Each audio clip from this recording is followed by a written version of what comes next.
La lecture de la Bible 1. Les raisons de lire la Bible. Si l'homme peut découvrir l'existence de Dieu par la nature, la Bible est le seul moyen d'accéder à la connaissance personnelle de Dieu et aux vérités concernant le salut. Romains 1, 19-20, Louis II, LSG. Car ce qu'on peut connaître de Dieu est manifeste pour eux, Dieu le leur ayant fait connaître. En effet, les perfections invisibles de Dieu, sa puissance éternelle et sa divinité, se voient comme à l'œil, depuis la création du monde, quand on les considère dans ses ouvrages. Ils sont donc inexcusables, la Bible est le seul moyen d'accéder à la connaissance personnelle de Dieu et aux vérités concernant le salut. Hébreux 1, 1-2, Louis II, LSG. Après avoir autrefois, à plusieurs reprises et de plusieurs manières, parlé à nos pères par les prophètes, Dieu, dans ces derniers temps, nous a parlé par le Fils, qu'il a établi héritier de toutes choses, par lequel il a aussi créé le monde. Jean 20h31, Louis II, LSG.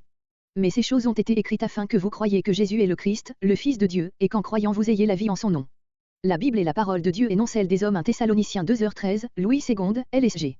C'est pourquoi nous rendons continuellement grâce à Dieu de ce qu'en recevant la parole de Dieu, que nous vous avons fait entendre, vous l'avez reçue, non comme la parole des hommes, mais, ainsi qu'elle l'est véritablement, comme la parole de Dieu, qui agit en vous qui croyez. Elle est la vérité. Jean 17h17, Louis II, LSG. Sanctifie-les par ta vérité, ta parole est la vérité. Colossiens 1h5, Louis II, LSG. À cause de l'espérance qui vous est réservée dans les cieux, et que la parole de la vérité, la parole de l'Évangile vous a précédemment fait connaître. Pour tous les hommes de tous les temps. La parole de Dieu ne passera pas. Matthieu 24h35, Louis II, LSG. Le ciel et la terre passeront, mais mes paroles ne passeront point. Matthieu 5, 17-18, Louis II, LSG. Ne croyez pas que je sois venu pour abolir la loi ou les prophètes, je suis venu non pour abolir, mais pour accomplir. Car, je vous le dis en vérité, tant que le ciel et la terre ne passeront point, il ne disparaîtra pas de la loi un seul iota ou un seul trait de lettre, jusqu'à ce que tout soit arrivé. 1 Pierre 1h25, Louis II, LSG. Mais la parole du Seigneur demeure éternellement. Et cette parole est celle qui vous a été annoncée par l'Évangile. La Bible est un livre unique qui se distingue de tous les autres. Deutéronome 4, 5-8, Louis II, LSG. Voici, je vous ai enseigné des lois et des ordonnances, comme l'Éternel, mon Dieu, me l'a commandé, afin que vous les mettiez en pratique dans le pays dont vous allez prendre possession. Vous les observerez et vous les mettrez en pratique, car ce sera là votre sagesse et votre intelligence aux yeux des peuples, qui entendront parler de toutes ces lois et qui diront, cette grande nation est un peuple absolument sage et intelligent. Quelle est, en effet, la grande nation qui est des dieux aussi proches que l'Éternel, notre Dieu, l'est de nous toutes les fois que nous l'invoquons. Et quelle est la grande nation qui est des lois et des ordonnances justes, comme toute cette loi que je vous présente aujourd'hui. Tout comme vous ne pouvez pas rester plusieurs jours sans manger et être en pleine forme, vous ne pouvez pas non plus avoir les forces spirituelles nécessaires sans vous nourrir quotidiennement de la parole de Dieu. 2. Les effets de la lecture de la Bible. La lecture de la Bible engendre, entretient et fortifie la foi. Romains 10h17, Louis II, LSG. Ainsi la foi vient de ce qu'on entend, et ce qu'on entend vient de la parole de Christ. Engendre la vie de Dieu. Jacques 1h18, Louis II, LSG. Il nous a engendrés selon sa volonté, par la parole de vérité, afin que nous soyons en quelque sorte les prémices de ses créatures. 1 Pierre 1h23, Louis II, LSG. Puisque vous avez été régénérés, non par une semence corruptible, mais par une semence incorruptible, par la parole vivante et permanente de Dieu. Nourrit l'âme. Matthieu 4h4, Louis II, LSG.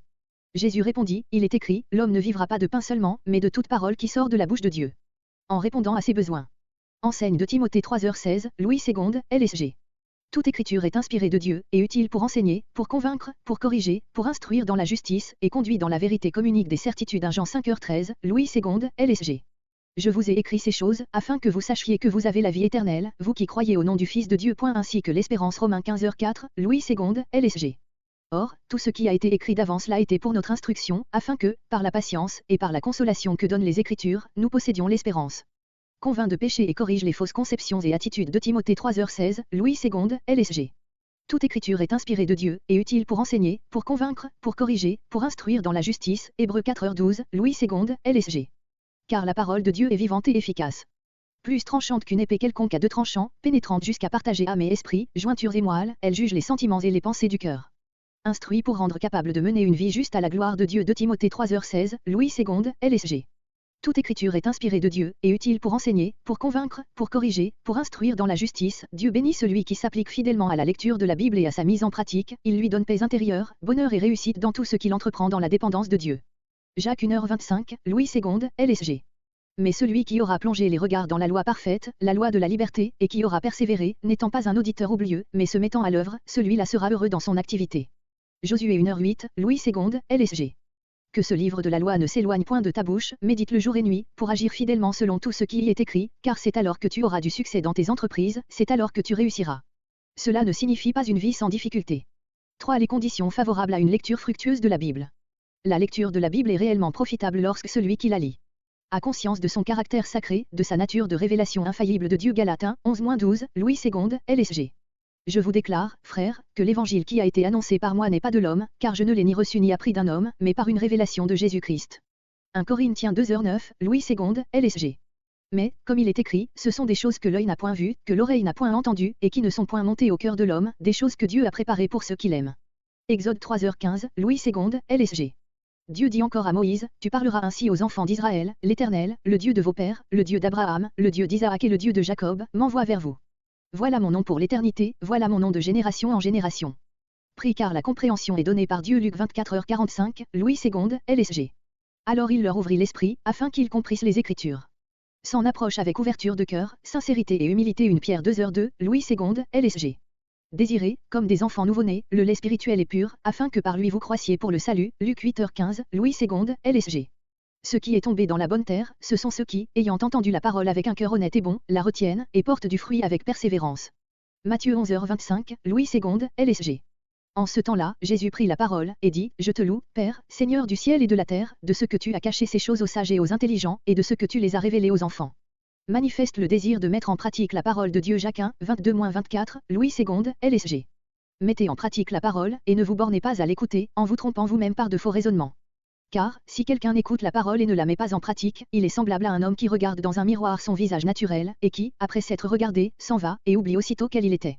Matthieu 7h24, Louis II, LSG. C'est pourquoi, quiconque entend ces paroles que je dis et les met en pratique, sera semblable à un homme prudent qui a bâti sa maison sur le roc. Il est aussi nécessaire de chasser toute préoccupation étrangère pour concentrer ses pensées sur l'enseignement du texte sacré. 4. La méditation personnelle de la Bible. Dieu appelle les croyants à une lecture régulière de sa parole. Deutéronome 17h18, Louis II, LSG. Quand il s'assiera sur le trône de son royaume, il écrira pour lui, dans un livre, une copie de cette loi, qu'il prendra auprès des sacrificateurs, les Lévites. Acte 17h11, Louis II, LSG. Ces Juifs avaient des sentiments plus nobles que ceux de Thessalonique, ils reçurent la parole avec beaucoup d'empressement, et ils examinaient chaque jour les Écritures, pour voir si ce qu'on leur disait était exact. En lisant la Bible, il est essentiel de comprendre d'abord le sens du texte. Pour cela il convient de trouver les réponses à des questions telles que, qu'est-ce que l'auteur dit dans ce passage ? En fonction du contexte, verset, chapitre, livre entier, cadre historique et culturel, pourquoi l'auteur dit-il cela ? Ou encore, dans quelle situation l'auteur a-t-il rédigé son texte ? Le prochain pas est celui de l'application du texte à sa propre situation. Quelques points à observer pour ma méditation personnelle. Que m'enseigne le texte concernant Dieu le Père ? La personne et l'œuvre de Jésus-Christ. Le Saint-Esprit. Y a-t-il un bon exemple à suivre avec l'aide de Dieu ? Y a-t-il un mauvais exemple à éviter ? Y a-t-il un ordre auquel je puisse obéir ? Y a-t-il un avertissement auquel je dois faire attention ? Y a-t-il une promesse que je puisse croire et proclamer ? Y a-t-il un conseil pour la journée ? Après lecture de ce passage, quelle louange, quelle confession, quelle requête accompagnera ma prière ? La lecture profitable de la Bible demande de la réflexion et il ne faut pas craindre de fournir un effort personnel. La mémorisation de versets bibliques aide à connaître la Bible et à garder la parole de Dieu dans son cœur.